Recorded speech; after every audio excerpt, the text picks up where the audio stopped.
கர்த்தர் என் சத்தத்தையும் என் விண்ணப்பத்தையும் கேட்டதினால் அவரில் அன்பு கூறுகிறேன்.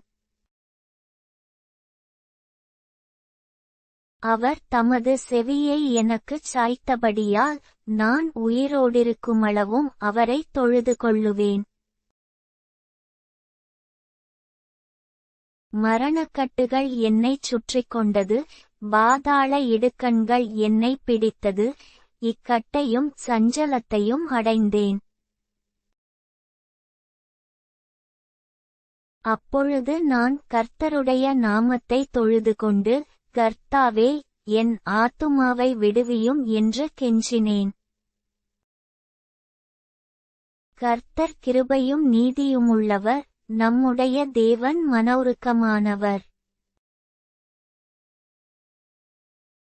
கர்த்தர் கபடற்றவர்களை காக்கிறார், நான் மெலிந்து போனேன், அவர் என்னை இரட்சித்தார். என் ஆத்துமாவே, கர்த்தர் உனக்கு நன்மை செய்தபடியால் நீ உன் இளைப்பாறுதலுக்கு திரும்பு. என் ஆத்துமாவை மரணத்துக்கும் என் கண்ணை கண்ணீருக்கும் என் காலை இடறுதலுக்கும் தப்புவித்தீர். நான் கர்த்தருக்கு முன்பாக ஜீவனுள்ளோர் தேசத்திலே நடப்பேன். விசுவாசித்தேன், ஆகையால் பேசுகிறேன், நான் மிகுதியும் வருத்தப்பட்டேன். எந்த மனுஷனும் பொய்யன் என்று என் மனக்கலக்கத்திலே சொன்னேன். கர்த்தர் எனக்குச் செய்த எல்லா உபகாரங்களுக்காகவும் அவருக்கு எண்ணத்தைச் செலுத்துவேன்.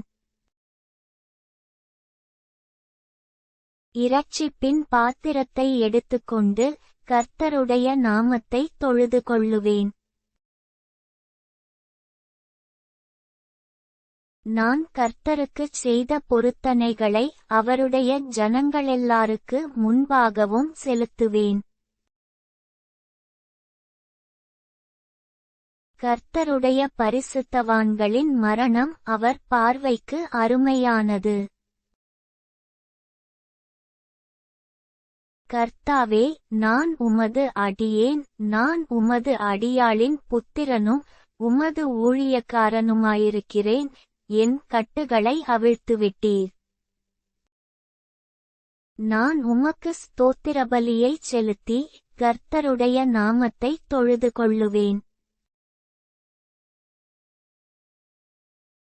நான் கர்த்தருக்குச் செய்த பொருத்தனைகளை அவருடைய ஜனங்களெல்லாருக்கு முன்பாகவும்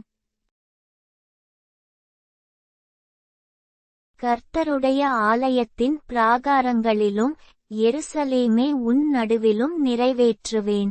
அல்லேலூயா.